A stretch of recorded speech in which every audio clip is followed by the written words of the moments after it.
My name is Russ Kyle. I give tours, crime tours.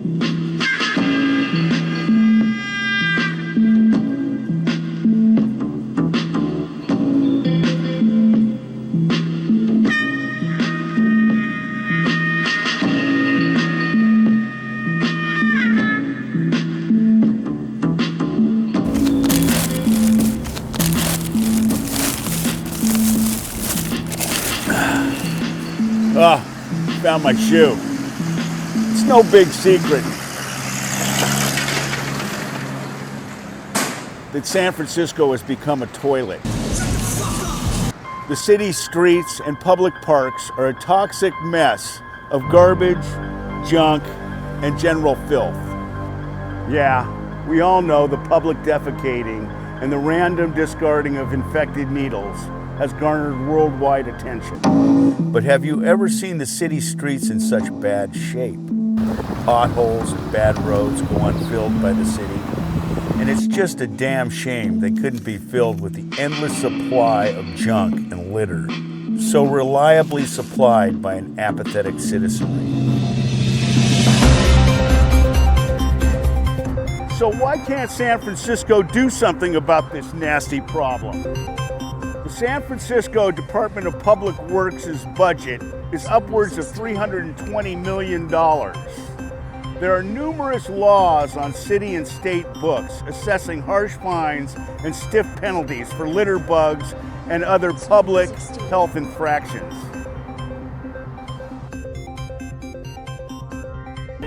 But SFPD seems typically paralyzed and unable to enforce these laws. And judging by his unwillingness to prosecute more serious crime, our new social justice-seeking DA, Chesa Bodine, cannot and will not be bothered protecting the community from an impending public health nightmare. Yeah, Chesa's not going to do much to go after the small potatoes that tend to make our lives miserable. But he has indicated that he is willing to go after a bigger fish swimming in the murky waters of City Hall.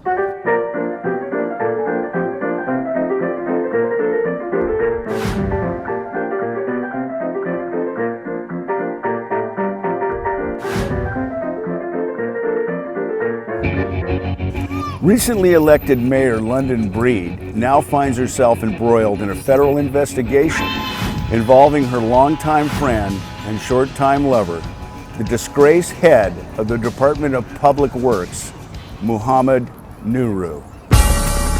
Through a series of wiretaps and undercover investigations, the FBI has charged Nuru with bribery, fraud, and kickbacks, and a litany of other dirty tricks he learned while at the feet of mentor Willie Brown and Brown's favorite poodle, Ed Lee.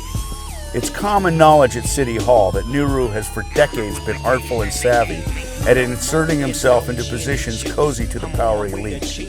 Yeah, close enough to have been handily welcomed into that spurious clique of rascals, forever mired deep into the muck of the Bay, and its infestation of small-time, small-town cronyism. You could correctly refer to Mohammed Nuru as the BB Rebozo of municipal SF. And it was the late former Mayor Ed Lee who generously installed Nuru into his highly remunerated gig as boss of this well-funded municipal operation, SFDPW. But through all the corruption, the rank and file women and men of this department have continued to put forth a Herculean effort to stem the unstoppable tide of trash, litter, and human filth that pours onto our streets daily. So where, you may ask, does current Mayor London Breed fit into this sordid tale of paltry payola? Surely she must be above the petty money grubbing that goes on down here at the street cleaning department. Well, it seems that nearly 20 years before getting this gig running the show out here on Army Street, Nuru briefly dated future Mayor London Breed, and according to Breed, remained good friends in all the years thereafter. After Nuru is arrested on all those federal charges, progressive supervisors Matt Haney and Hillary Ronan demanded the resignation of Mayor Breed. Mayor Breed, trying to get out in front of a potentially damaging situation, admitted that she had accepted a $6,000 gift from Mohammed Nuru. That's a big no-no in SF. No swag or gifts above $15 for your boss, and then only on birthdays or holidays. Now look here. There's a curious loophole in San Francisco's strict laws against civil servants gifting their superiors. It appears that if one is an ex-lover or an old friend, then it's A-OK to throw him a little bone, just like Mohammed Nuru did for his ex-main squeeze and longtime friend, London Breed. Behind me stands the myth of affordable housing in San Francisco.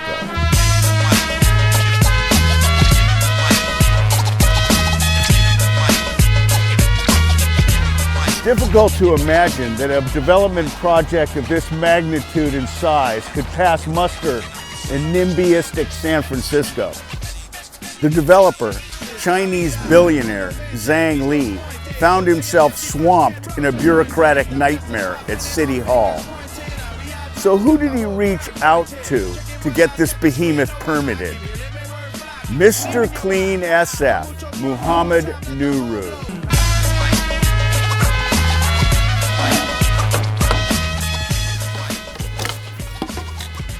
So Nuru did what he does best.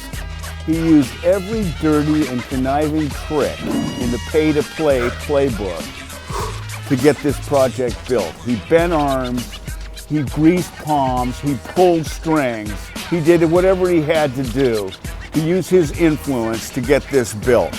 The project is still besieged by a number of problems and sits virtually empty in trendy Hayes Valley.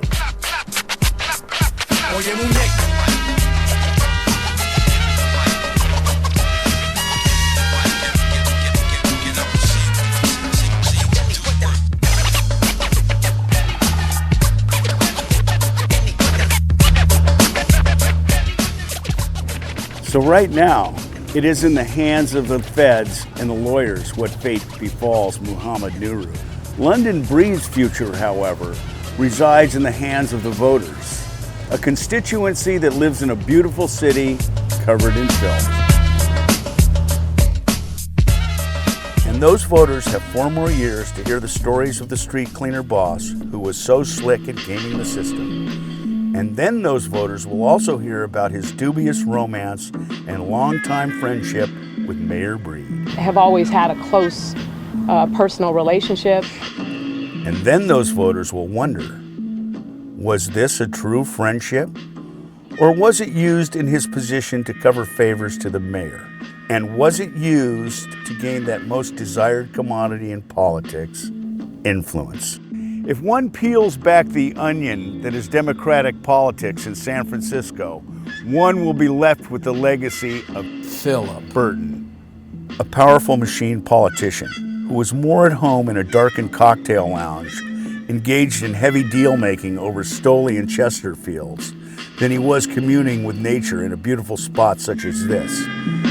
His influence-peddling brand of backroom dealing spawned the likes of Willie Brown and Nancy Pelosi.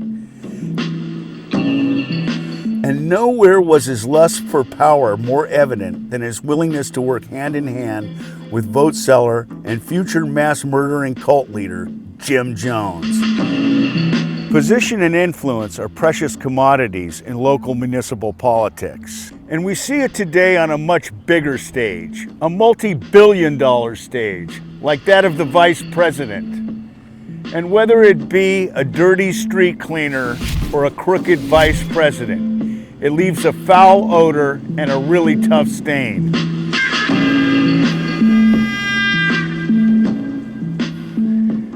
So we see that San Francisco has had a long and storied love affair with corrupt Democrat politicians. plying their trade on the grubby little graft projects. Let's see if the voters on the national stage choose to scrub out that stubborn stain, or, like their local counterparts, celebrate it by reliably voting in more of the same. And there's always another crime just around the corner.